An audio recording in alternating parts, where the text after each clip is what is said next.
نحمده ونصلي على رسوله الكريم اما بعد بسم اللہ الرحمن الرحیم۔ ہفت اقسام کا بیان چل رہا ہے۔ ہفت اقسام میں سے صحیح، محموز اور معتل کی تفصیلات آپ کے سامنے آ گئیں۔ صحیح اور پھر محموز کی اقسام: محموز الفا، محموز العین، محموز اللام، اور پھر معتل میں یعنی فا عین لام کلمے کے مقابلے میں اگر ایک حرف علت ہو تو فا کلمے کے مقابلے میں ہو تو اس کو فا کلمے کی جگہ پر ہو تو اس کو معتل الفا مثال کہتے ہیں۔ عین کلمے کی جگہ پر ہو تو اس کو اجوف، یا لام کلمے کی جگہ پر ہو تو اس کو ناقص کہتے ہیں۔ اور پھر ہر ایک کی دو قسمیں بتائی تھی کہ مثال واوی، مثال یائی، اجوف واوی، اجوف یائی، ناقص واوی، ناقص یائی۔ یہاں سے لفیف کو بیان فرما رہے ہیں، یعنی جس کلمے میں دو حرف علت جمع ہو جائیں تو اس کو لفیف کہتے ہیں۔ لفیف یعنی جس کلمے میں فا عین لام کلمے کے مقابلے میں دو حرف علت جمع ہو جائیں تو اس کو لفیف کہتے ہیں۔ مثال، جس کلمے میں دو حرف علت ہوں اس کو لفیف کہتے ہیں۔ اور پھر لفیف کی دو قسمیں ہیں، لفیف مفروق، لفیف مقرون۔ لفیف کی دو قسمیں، ایک لفیف مفروق یعنی فرق سے ہے، اور دوسرا ہے لفیف مقرون قرن سے۔ قرن کا معنی ہے ملانا۔ اب آئیے دیکھتے ہیں کہ یہ لفیف مفروق اور لفیف مقرون کیا چیز ہیں۔ لفیف مفروق اس کو کہتے ہیں جس میں فا اور لام حرف علت ہوں، یعنی فا کلمہ اور لام کلمے کے مقابلے میں حرف علت ہو تو اس کو کہتے ہیں لفیف مفروق، یعنی فرق ہوگا، یعنی حرف علت جو فا عین لام کلمے کے مقابلے میں آئے ہیں وہ آپس میں ملے ہوئے نہیں ہیں، بلکہ فا کلمے کے مقابلے میں حرف علت ہے، پھر عین کلمے کے مقابلے میں حرف علت نہیں ہے، لیکن لام کلمے کے مقابلے میں حرف علت ہے۔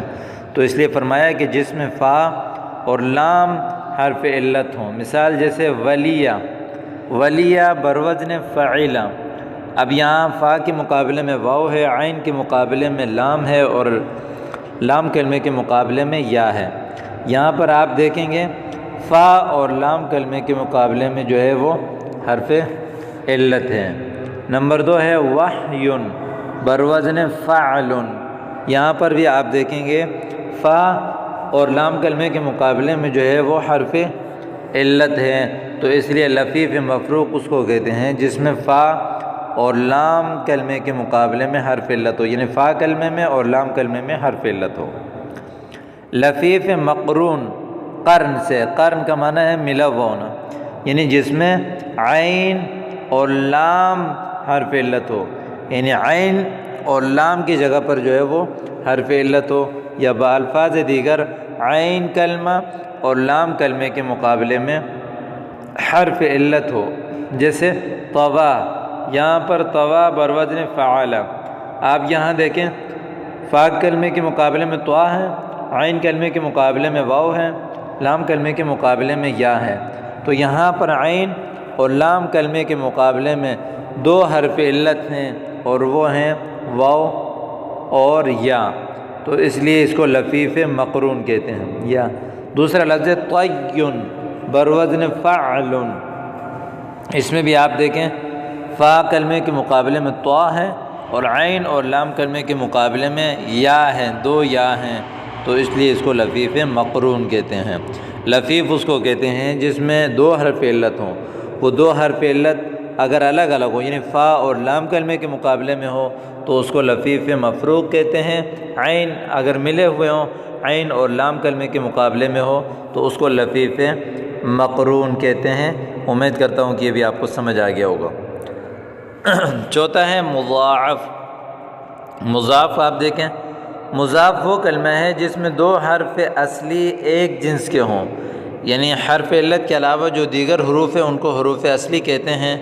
تو یعنی حروف اصلی تو فا عین لام کلمے کے مقابلے میں جو ہوتے ہیں اس کو کہتے ہیں، تو فا عین لام کلمے کے مقابلے میں ایک جنس کے دو حرف ایک ساتھ آ جائیں، یعنی ایک جنس کے دو حرف آ جائیں تو اس کو مضاف کہتے ہیں۔ مثال کے طور پر مدد، اب بروزن فعل، اب یہاں جو میم دال دال تینوں حروف اصلی ہیں، اور یہاں پر فاعل لام کلمے کے مقابلے میں جو ہے وہ ایک جنس کے 2 حرف صحیح آئے ہوئے ہیں، اور وہ کون سے ہیں؟ وہ ہیں دال دال۔ تو مضاف وہ کلمہ ہے جس میں 2 حرف اصلی ایک جنس کے ہوں، یعنی حرف علت نہ ہو، حرف اصلی ایک جنس کے ہوں، اور اس کی 2 قسمیں ہیں۔ فرمایا کہ مضاف ثلاثی، مضاف رباعی۔ مضاف کی 2 قسمیں، مضاف ثلاثی اور مضاف رباعی۔ مضاف ثلاثی کس کو کہتے ہیں؟ مضاف ثلاثی وہ ہے کہ جس کا عین اور لام ایک جنس ہو، یعنی عین کلمے اور لام کلمے کے مقابلے میں ایک ہی حرف ہو، یعنی ایک جیسے 2 حرف آ جائیں، یعنی ایک حرف عین کلمے کے مقابلے میں بھی ہو، وہی حرف لام کلمے کے مقابلے میں بھی ہو۔ مثال کے طور پر یہاں مثال دیکھیں، سرّا، یہ سرّا اصل میں سررا تھا، تو اب یہ سررا بروزن فعل، تو اب یہاں پر آپ دیکھیں عین اور لام کلمے کے مقابلے میں ایک ہی حرف ہے، ایک ہی جیسے 2 حرف ہیں، وہ کیا ہے؟ را۔ عین کلمے کے مقابلے میں بھی را ہے، لام کلمے کے مقابلے میں بھی را ہے۔ یہاں یہ نہیں کہیں گے کہ فا عین اور لام کلمے کے مقابلے میں صرف ایک ہی حرف ہے، بلکہ ایک ہی جنس کے 2 حرف ہیں۔ یہ عین کے مقابلے میں الگ را ہے، لام کلمے کے مقابلے میں الگ را ہے۔ تو جس کا عین اور لام کلمہ ایک جنس کے 2 حرف آ جائیں تو اس کو کہتے ہیں مضاف ثلاثی۔ دوسری مثال ہے سبب بروزن فعال، یہاں پر بھی آپ دیکھیں فا کلمے کے مقابلے میں سین ہے، عین اور لام کلمے کے مقابلے میں یہاں پر با ہے، اور دوسرے لام کلمے کے مقابلے میں بھی با ہے، تو عین اور لام کلمے کے مقابلے میں ایک جیسے 2 حرف صحیح آ گئے ہیں، تو اس لیے اس کو مضاف ثلاثی کہتے ہیں۔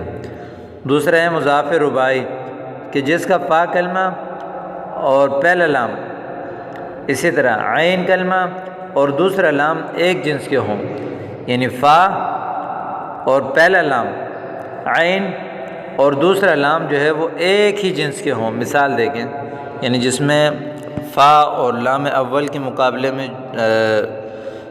مقابلے میں ایک ہی جیسے حرف ہوں، عین اور لام ثانی کے مقابلے میں ایک ہی جنس کے 2 حرف ہوں۔ مثال دیکھیں، مضمض بروزن فعلل، یہاں پر دیکھیں یہ میم جو ہے یہ فا کلمے کے مقابلے میں ہے، ضاد عین کلمے کے مقابلے میں ہے، میم ثانی لام کلمے کے مقابلے میں ہے، دوسرا ضاد دوسرے لام کلمے کے مقابلے میں ہے۔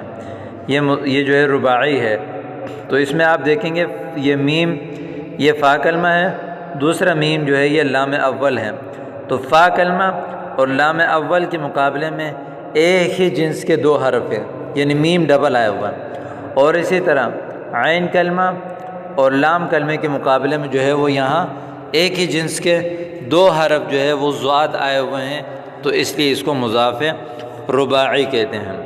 آگے دیکھیں، حصحص بروزن فعلل، اس میں بھی دیکھیں فا اور لام اول کے مقابلے میں جو ہے وہ ہا ہے، عین اور لام ثانی کے مقابلے میں صاد ہے، یعنی فا اور لام اول کے مقابلے میں ایک جنس کے، عین اور لام ثانی کے مقابلے میں ایک جنس کے 2 حرف صحیح آ جائیں تو اس کو جو ہے وہ مضاف رباعی کہتے ہیں۔ تو آپ کے سامنے اب جو ہے وہ مضاف کی قسم بھی واضح ہو گئی۔ مضاف اس کو کہتے ہیں فاعل لام کلمے کے مقابلے میں 2 حرف صحیح جو ہے وہ ایک جنس کے آ جائیں، پھر وہ 2 حرف صحیح ایک ساتھ آ جائیں جیسے عین اور لام کلمے کے مقابلے میں، تو اس کو لفیف جو ہے نہیں وہ مضاف ثلاثی کہتے ہیں۔ اور اسی طرح اگر وہ الگ آ جائیں، فا اور لام اول کے مقابلے میں، عین اور لام ثانی کے مقابلے میں اگر 2 حرف صحیح ایک ساتھ آ جائیں تو اس کو مضاف رباعی کہتے ہیں، یعنی گویا کہ یہ والا مضاف جو ہے وہ ثلاثی میں نہیں چلتا بلکہ رباعی میں چلتا ہے۔ یوں تو شمار کرنے سے یہ سب 11 قسمیں ہوئیں، مگر علم صرف میں ان کو 7 قسموں پر منحصر کیا ہے۔ وہ کون سے ہیں؟ صحیح، محموز، مثال، اجوف، ناقص اور لفیف مضاعف، ٹھیک ہے۔ فائدے اولا، یہاں سے کچھ اہم فائدے بیان کر رہے ہیں جو فائدے آپ کو کتاب کے آخر تک انتہائی کام دیں گے۔ عربی زبان میں حرف علت کو ثقیل کہتے ہیں، ثقیل یعنی ان کو ادا کرتے ہوئے تھوڑا سا بھاری پن محسوس ہوتا ہے، تو اس لیے ان کو ثقیل کہتے ہیں۔ جیسے اقبل بنسبت قل کے ثقیل ہے، اسی لیے کبھی اس کو گرا دیتے ہیں اور کبھی بدل دیتے ہیں، کبھی ساکن کر دیتے ہیں، یعنی حرف علت کو کبھی گرا دیتے ہیں، لفظ سے گرا دیتے ہیں، اور کبھی اس حرف علت کو کسی دوسرے حرف سے بدل دیتے ہیں، اور کبھی اس حرف علت کو آسانی کے لیے جو ہے وہ ساکن کر دیتے ہیں۔ حرف علت جو 3 ہے، واو، الف، یا، ان میں سب سے زیادہ جو ثقیل ہے وہ واو ہے، اس کے بعد سب سے زیادہ جو ثقیل ہے وہ یا ہے، اس کے بعد جو سب سے زیادہ ثقیل یعنی پڑھنے میں جو ہے بھاری محسوس ہوتا ہے وہ الف ہے۔ الف اور حمزہ میں فرق ہے کہ الف ہمیشہ ساکن ہوتا ہے، اس کے پڑھنے میں زبان کو جھٹکا نہیں دینا پڑتا بلکہ نہایت ہی سکون سے ادا ہو جاتا ہے، یعنی الف ہمیشہ ساکن ہوتا ہے، اس کو پڑھنے میں زبان کو جھٹکا نہیں دینا پڑتا، نہایت ہی سہولت سے ادا ہو جاتا ہے۔ جو صرف الف کی صورت میں اور جو صرف الف کی صورت میں متحرک ہو یا ساکن ہو اور زبان کو جھٹکا دے کر پڑھا جائے تو وہ حمزہ ہے۔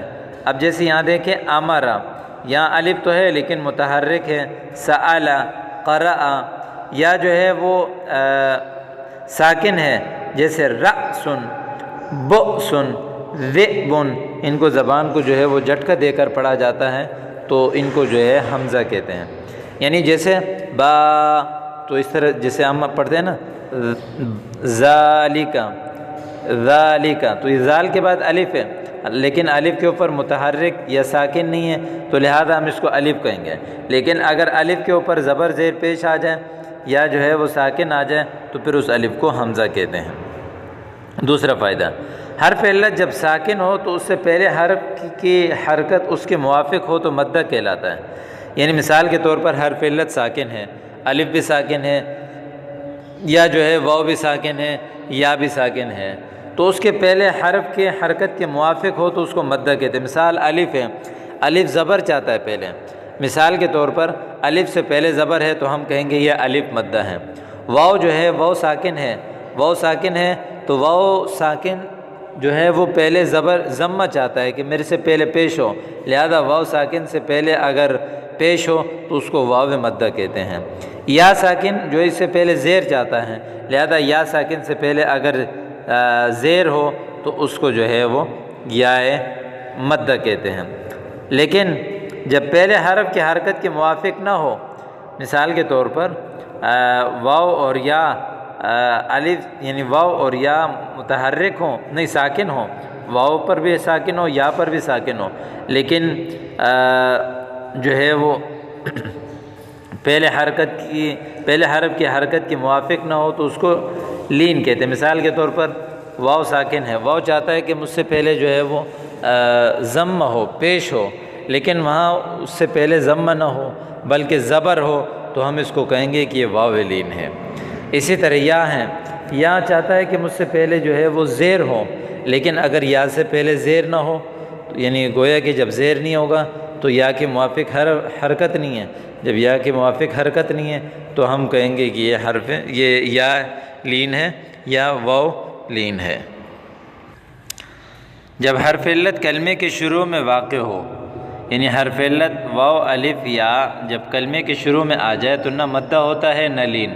مدہ اس لیے نہیں ہوتا کہ مدہ اس کو کہتے ہیں کہ ما قبل جو حرف ہے اس کی حرکت ان کے موافق ہو تو مدہ ہوتا ہے، موافق نہ ہو تو لین ہوتا ہے۔ جب یہاں حرف علت سے پہلے کوئی حرف ہی نہیں ہوگا تو پھر وہ نہ مدہ بنے گا نہ لین بنے گا، جیسے وعدہ یسرا۔ مدہ کہنے کی وجہ یہ ہے کہ مدن کا معنی کھینچنے، دراز کرنے کے ہیں، اور یہ حروف حرکت کو کھینچنے اور دراز کرنے سے پیدا ہوتے ہیں، جیسا کہ پہلے معلوم ہو چکا ہے۔ مدہ اس لیے کہتے ہیں کہ واو سے پہلے جب پیش ہوتا ہے تو ذرا یعنی کھینچنا پڑتا ہے، جیسے بو یا سے پہلے زیر ہوتا ہے تو اس کو کھینچنا پڑتا ہے، جیسے بی، الف سے پہلے زبر ہوتا ہے تو اس کو کھینچنا پڑتا ہے، جیسے با، تو حرکت کو کھینچنے اور دراز کرنے سے یہ جو مد پیدا ہوتا ہے تو اس لیے اس کو مد کہتے ہیں۔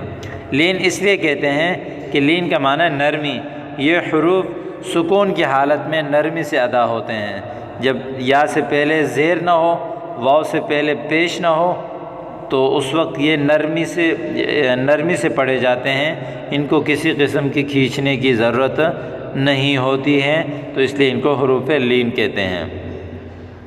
فائدہ ثالثہ، تیسرا فائدہ، حرف علت اور حمزہ ایک جنس کے دو حرف آ جانے سے الفاظ میں ثقل آ جاتا ہے، اور اس کو دور کرنے کے لیے چند قاعدے مقرر ہیں۔ مثال کے طور پر کسی حرف علت اور حمزہ اور ایک جنس کے دو حرف کسی لفظ میں آ جائیں، مثال کے طور پر کسی لفظ میں حرف علت آ جائے، حرف علت کیا ہے؟ واو یا الف، یا اسی طرح حمزہ آ جائے اور یا ایک جنس کے دو حرف آ جائیں، تو وہ لفظ یعنی اس کلمے کو پڑھنا تھوڑا سا بھاری ہو جاتا ہے، ثقیل ہو جاتا ہے۔ تو جب ثقیل ہو جاتا ہے تو اس ثقل کو، اس بھاری پن کو دور کرنے کے لیے کلام عرب میں چند قواعد اور چند ضابطے مقرر ہیں۔ پہلا قاعدہ ہے حذف کا۔ حذف کہتے ہیں گرا دینے کو، یعنی یا تو جو ہے وہ حرف علت کو گرا دیتے ہیں، حرف علت کو گرا دیتے ہیں۔ دوسرا قاعدہ ہے یعنی جیسے لم یدعو، کہ یدعو، دیکھیں یدعو فعل مضارع واو ہے، تو یہاں پر ہم نے جو ہے واو کو گرا دیا اور وہ بنا لم یدعو۔ اسی طرح ابدال، کبھی تبدیل کرنا پڑتا ہے۔ ابدال کا معنی ایک حرف کو دوسرے حرف سے بدلنا، یعنی کسی لفظ میں حرف علت آ جائے، حمزہ آ جائے، ایک جنس کے دو حرف ایک ساتھ آ جائیں تو وہاں ایک حرف کو دوسرے حرف سے بدلنا پڑتا ہے، کبھی اس کلام میں ثقل کو دور کرنے کے لیے۔ جیسے قال، اصل میں قول تھا، قاف واو لام، واو کو الف سے بدل دیا تو اس لیے اس کو کہتے ہیں ابدال۔ لہذا اگر آپ کے سامنے حذف آ جائے تو حذف کا معنی ہے گرانا، ابدال کا معنی ہے ایک حرف کو دوسرے حرف سے بدل دینا، چینج کر دینا، تبدیل کر دینا۔ اسکان یعنی کہ حرف سے حرکت کو گرا دینا، ساکن کر دینا۔ کوئی حرف متحرک ہے تو اس کو آسان پیدا کرنے کے لیے، آسانی لانے کے لیے اس کو ساکن کر دیتے ہیں۔ جیسے یدعو، اصل میں یدعو تھا، واو پر پیش تھا تو واو کو جو ہے وہ ساکن کر دیا تاکہ یہ لفظ جو ہے وہ آسان ہو جائے پڑھنے میں اور پڑھنے میں کوئی مشکل پیش نہ آئے۔ اسی طرح ادغام، کبھی ادغام کا قانون جاری ہوتا ہے، یعنی ایک جنس کے دو حرفوں میں سے ایک کو دوسرے کے ساتھ ملا کر ایک کا جو ہے وہ ایک حرف کو دوسرے حرف میں داخل کر دیتے ہیں۔ جیسے ذب، اصل میں ذبب تھا، جب ذبب تھا تو ایک با کو دوسرے با کے ساتھ ملا دیا اور پھر اس کو اس میں ادغام کر دیا، یعنی ایک با کو دوسرے با میں چھپا دیا، دو حرف کو ایک ساتھ تھے تو ان میں ادغام کر دیا، جو یہ ادغام کا قانون جاری ہوتا ہے۔ ٹھیک ہے، یعنی حذف کا، ابدال کا، اسکان کا، ادغام کا۔ اب آپ کو سمجھ آ گیا کہ ادغام کس کو کہتے ہیں، کہ ایک جنس کے دو حرف آ جائیں تو ایک کو دوسرے کے ساتھ ملا کر ایک یعنی اس میں داخل کر دینے کو جو ہے وہ ادغام کہتے ہیں۔ فائدہ رابعہ، ہفت اقسام میں جو تغیر معتل میں ہوتا ہے اس کو اعلال کہتے ہیں۔ معتل میں اگر کوئی تبدیلی ہو جائے، کوئی چینجنگ ہو جائے، جیسے ہم نے بتا دیا تو اس کو اعلال کہتے ہیں یا تعلیل کہتے ہیں، یعنی اس کا نام اعلال اور تعلیل ہے۔